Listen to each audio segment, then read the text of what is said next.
Before I get into this review, I should clarify that the point of this review isn't for me to specifically say whether or not the movie is good or for me to tell you if you should see it or not. This video is just me honestly sharing my thoughts on the movie. I don't think a lot of people will feel the same way I do about this movie or have the issues that I did with it.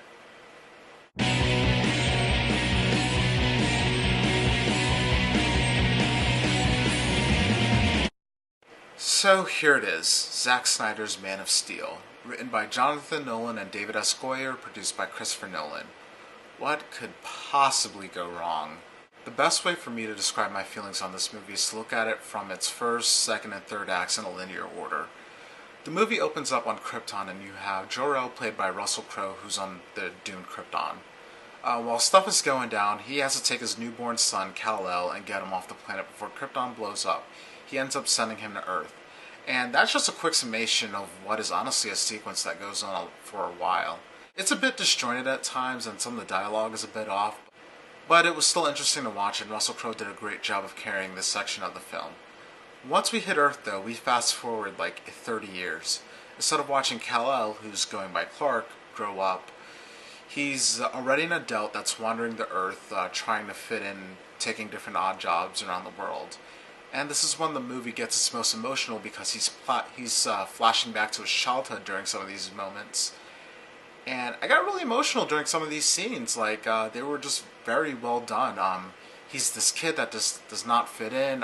His parents, Ma and Pa Kent, played by Diane Lane and Kevin Costner, are interacting with him during different stages of his life and trying to guide him to being a good man. The flashbacks reminded me of Batman Begins, but my problem with this section of the movie was the pacing. Like, when his ship first lands on the farm, the movie just cuts to him on a boat 30 minutes later. And the way those flashbacks were inserted were just jarring, and it kept doing that for a while. But I did take away a few positives from this. When Clark was a kid, he gets bullied a lot, but he can't hit back. Like, no matter how much his bullies taunt him, one punch from him will kill them, and he knows that. So you see him holding back in several scenes, and I thought that was pretty impressive. And he's remembering all this stuff as he's like slowly trying to find out who he is and where he came from. And just when he's about there, a villain just has to show up.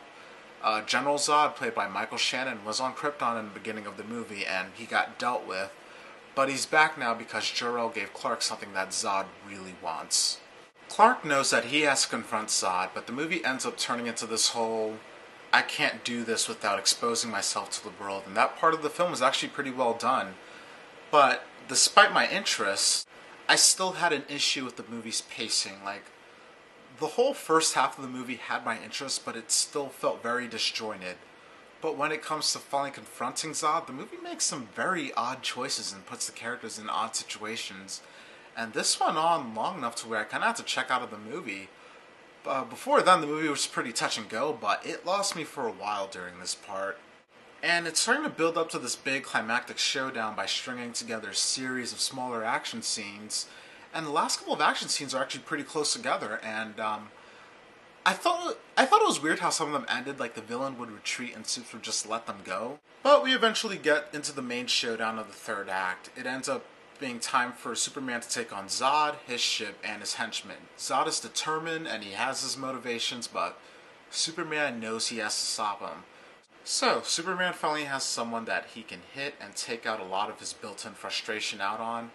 So when the two throw down, they throw down. And I know not a lot of people are going to feel this way, but the destruction that was done to Metropolis during that final battle was honestly just crossing a line that I didn't even know was there for me. Like, I've heard people apply the term post 9/11 to certain movies that dealt with action scenes that related to that, but the only movie that kind of gave me that reaction was Cloverfield, and I love Cloverfield. Like, those scenes worked in that movie because as an audience member, you were supposed to be scared, and the destruction was never overdone. Whereas in this movie, they do it a lot, and as an audience member, I was supposed to think, oh, look how cool that looks, and it just was not anything that I could smile gleefully at. The final action scenes in this movie wreck Metropolis to the point where at least half the city is gone by the end. You see building after building after building after building getting wrecked. You see people die. And each time a building goes down and crashes on the ground, you can safely assume that everyone in the building or around the building died. And at a certain point, I just thought, oh my god, this is too much, and it's still happening. And then it finally stops, but wait, Superman still has to find his final one-on-one fight with Zod, and and I was like just now ready to take a breath, and then the movie just jumps right back into it. And several movies have done this, but this movie just really just took it to a new level. Like, it's a very blatant disregard for life in a movie that wishes to be taken seriously. But the thing that really bothered me was that they don't acknowledge the destruction at all at the end. When everything is said and done, the surviving characters in like the very next scene just go on about their days like it was nothing. And that really pissed me off. And the thing is, other movies have done this. The Avengers had New York getting blown to bits during their final action sequence, but what made it okay was that the destruction was never overdone. It wasn't every single building in sight getting blown up. They actually had the characters fight while acknowledging the fact that they had to get people to safety.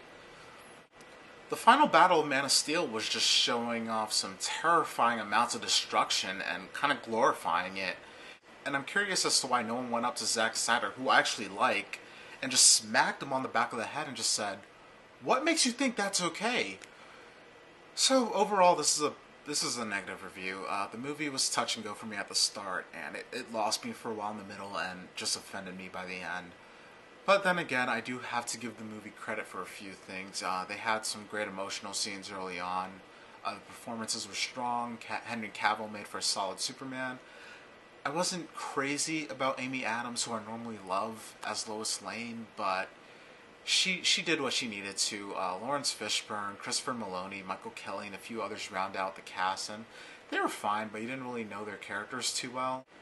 Michael Shannon as Zod, he did what he needed to do, but I couldn't help but shake the feeling that they toned him down too much in scenes where he honestly could have gotten a little crazy.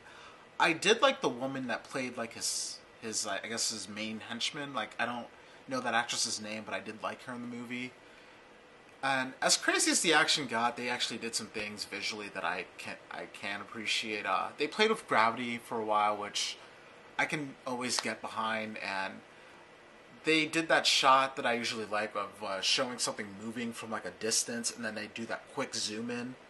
Like, I like that stuff. Like, this and Star Trek Into Darkness did that a lot, but despite some great moments, I really can't give this a positive review, and I'm sure people won't appreciate my comments, but I hope you at least stuck around for the whole review to get the big picture. So tell me what you thought of Man of Steel. Did you like it? Did you have the issues I had with it? Let me know in the comments section, and I'll just end this with my usual signature. If you like this review and you want to see more, please subscribe. I'd really appreciate it.